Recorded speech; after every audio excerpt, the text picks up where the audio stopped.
Bonjour Bandeko Balandi à e-news télévision. Je pense que boza partout dans le monde nakati e-news télévision boza kolandanga na minitio nakati ya émission nabino découverte. Présenté toujours par Plati, l'intelligence du travail. Kaka ndenge kombo elo et en fait elo et ça nakati ya kolobama découverte. Donc aujourd'hui, tu as décidé ko kita na quartier Maviokele précisément na commune Kimbanseke pour na ko faire découvrir na balandinyo so ya e-news télévision tout ce qui se passe ici na quartier Maviokele. Kaka ndenge boza komona na sima na ngai na bilili. Donc ezali ba fabrication ya ba mbabola oyo toza kobenga ba mbabola économique.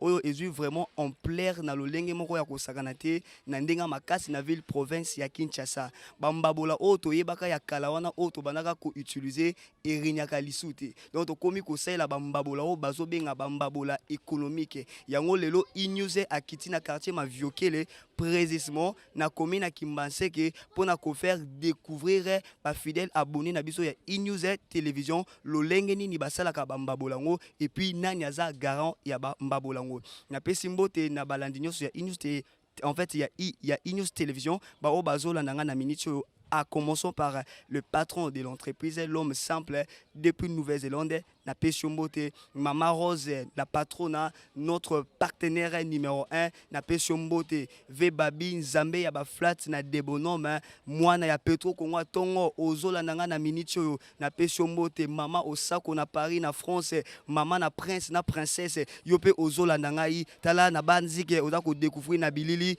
O Ezali, ba fabrication, Ezo Ruta na Mboka na yo, Ekolo. Congo. En tout cas, invité nangai ya mokolo mwalelo kombo na ye Mama Dasha yende mutu aza ko superviser misala o bozo mona na bilili o eza déjà na sima nanga aza déjà juste à mes côtés tango azo sala entrée na ye bozo mona ye c'est bien et bien elle yende mutu azali donc la personne qui supervise en fait ba fabrication ya bambabola oyo na quartier Maviokele. Mama Dasha, bonjour. Bonjour papa. Comment vous allez? Oui, je vais bien.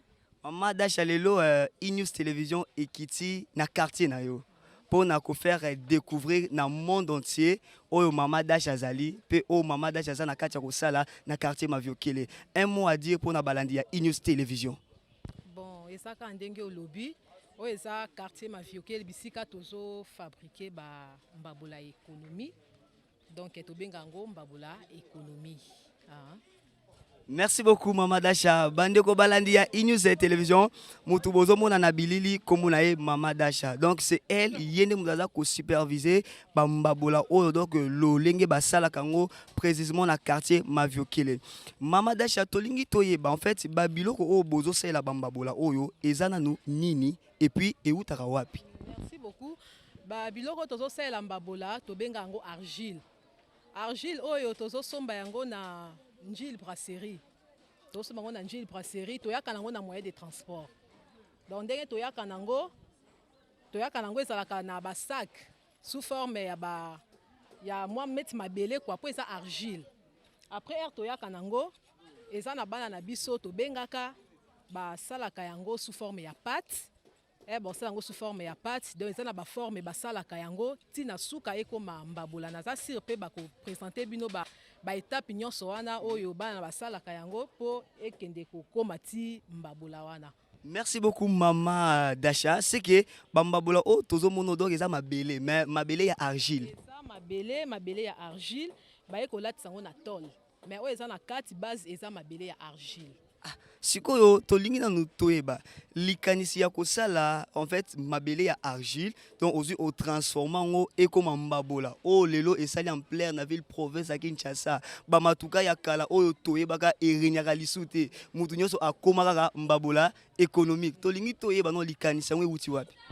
Bon likanisi wana soki toko lieba eutaka na ba chinois il paraît bon mais tellement nzambe pe ya mawa aye ko sopela biso ango pe na commune ya Kimbanseke précisément ezosama na quartier Maviokele.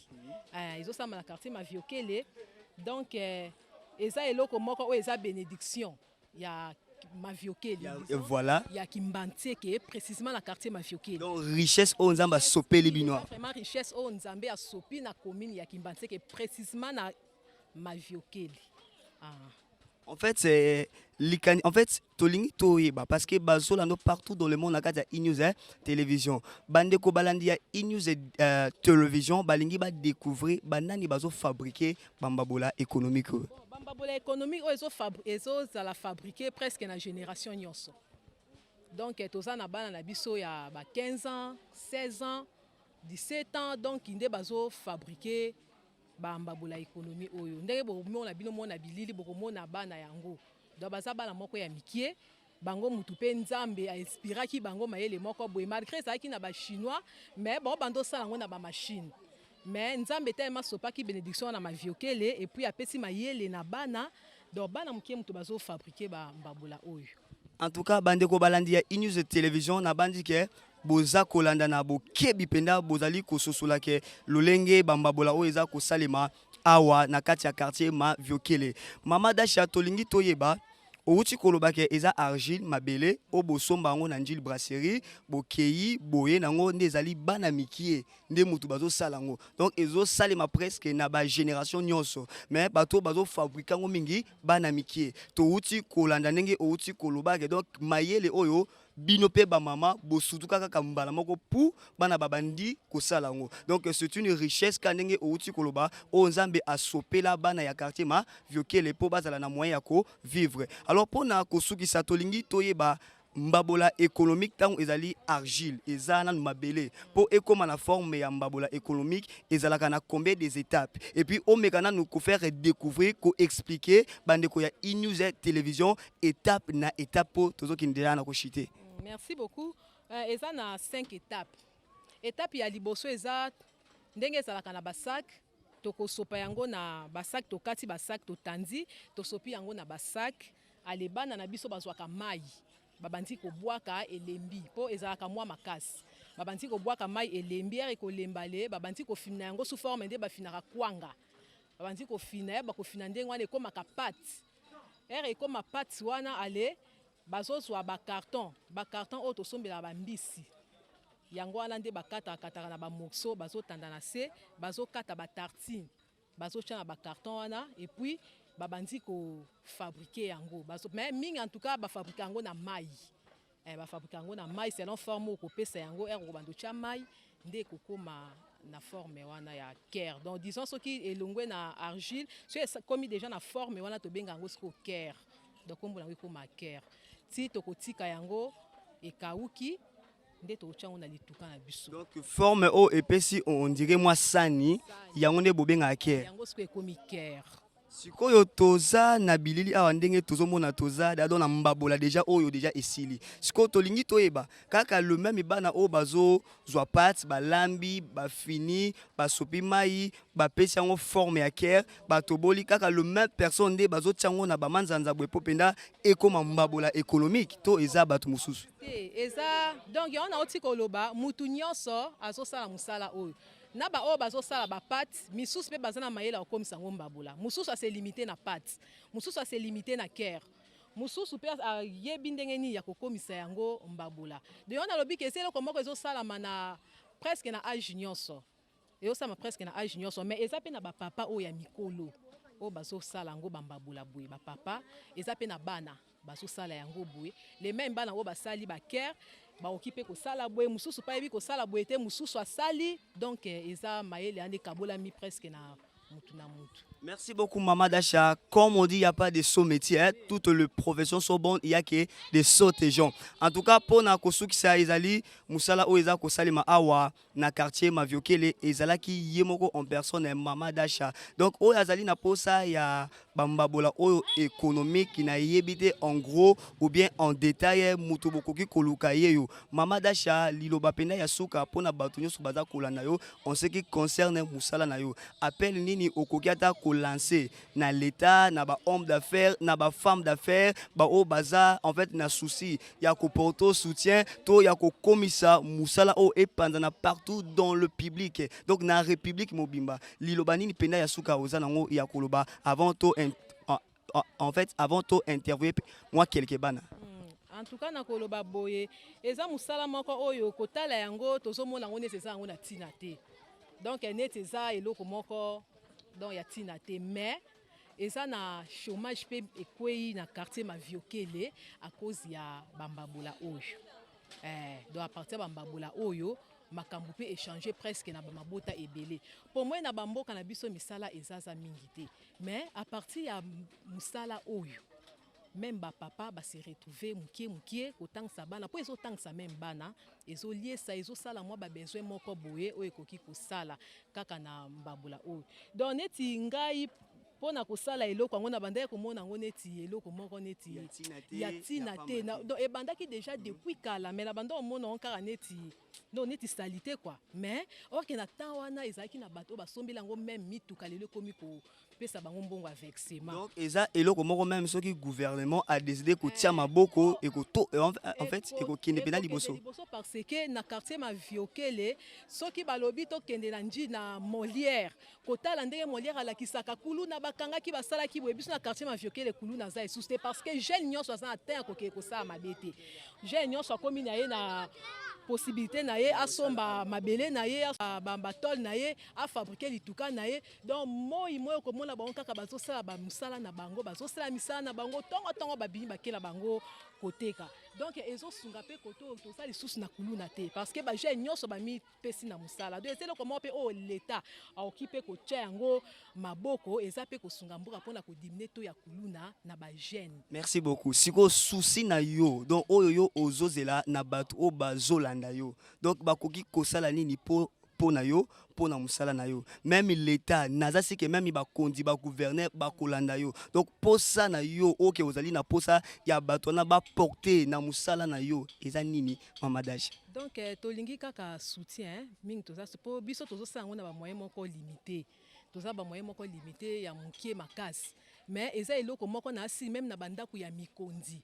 Peut-être soki ba kipaka te mais ndenge bazolanda émission oyo ba tuna ba madame na bango soki balambelaka nini po à part chaud o tozolamba eza mbabula o deux eloko moko eza vraiment très important po mbabula ancien modèle ezala lisusu te deux eloko moko l'état oki ko tia maboko soutien po donc musala ekende liboso donc soutien à l'état ekozala bien pona sikoyo po bato ba atteindre yo po bazwa ba biloko ba kozwa yo ndenge nini na yebite na adresse et siko fandaka na numéro no ya téléphone s'il y a moyen opesa pona bato nyonso ba kolanda yo baza na posa baluka mama Dasha.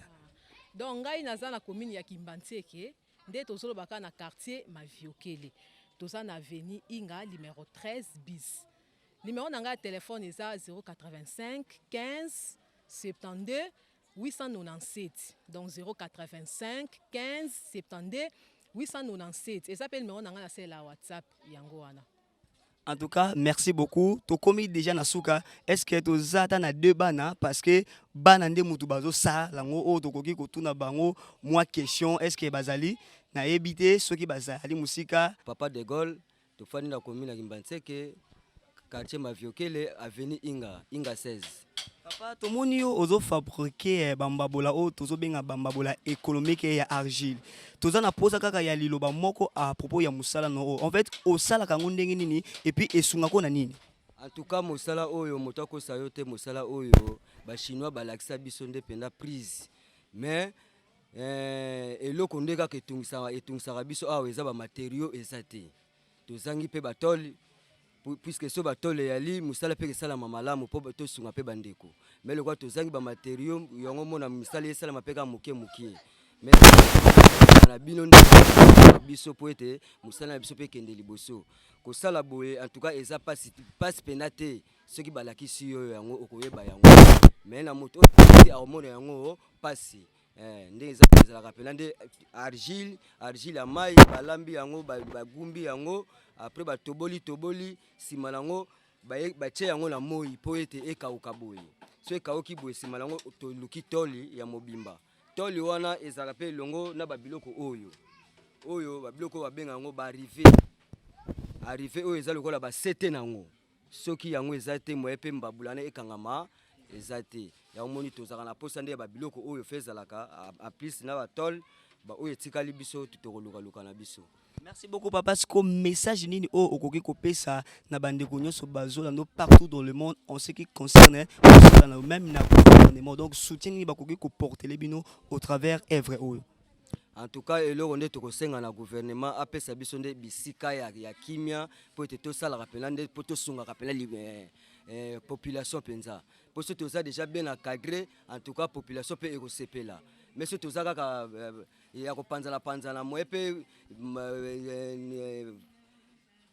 population esungama mpena ezala pasi de eloko tozosenga mpa na ye mpena alukila biso mo esika moko ya bien tofandi mpena bamaterio yali po tosala mpe mosala po population mpe esepela mpena. Merci beaucoup papa. En tout cas merci mpena.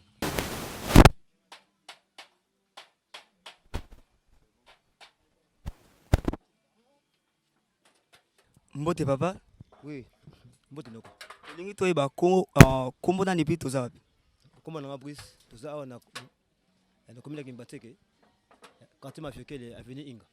Papa tomoni oza kotuta koko tolingi vraiment toyeba ozosala nini parce que tozomona kaka linzanza ozotuta donc tolingi to comprendre olingi o monter nini.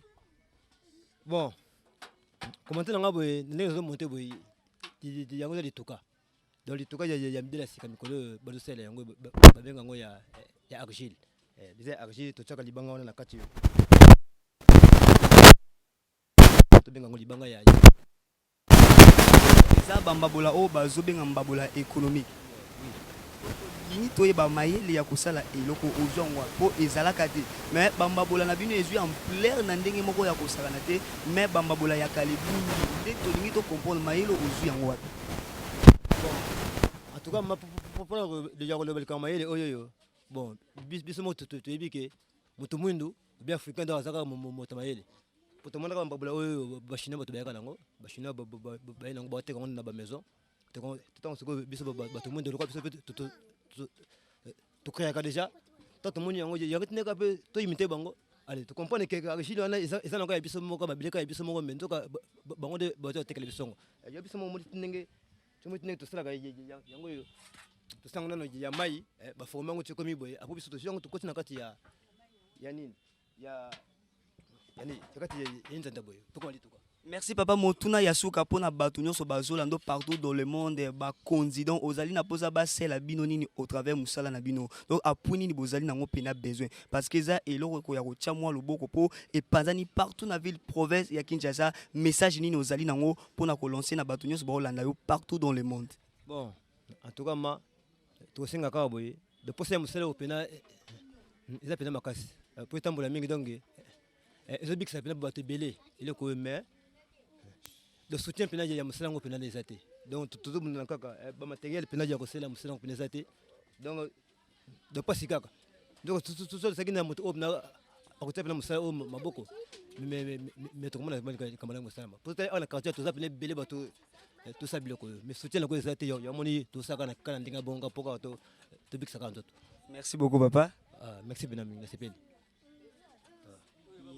Kaka ndenge na bandaki koloba toza na quartier Maviokele nde boko découvrir ba œuvre o eza ko passer na quartier Maviokele ba o nyonso bazali na besoin nango mama Dasha apesi numéro na ye azali na avenue Maviokele numéro 13 bis na avenue Inga quartier Maviokele na commune Kimbonseke numéro 13 bis mama Dasha en tout cas soutien na bino ekosala ye malamu mingi koleka ezape na bandeko mususu o pe baza komonter bamatuka donc kopesa forme ya manzanza baza na kati ya lupangu tokokipe kokota kotuna bango mwa quelques mituna et puis bo découvrir ndenge nini ba montaka ba manzanzana po epesa forme ya mbabola en tout cas babilo kwa boye boko zongo kaka na découverte na kati ya e-news télévision bolanda.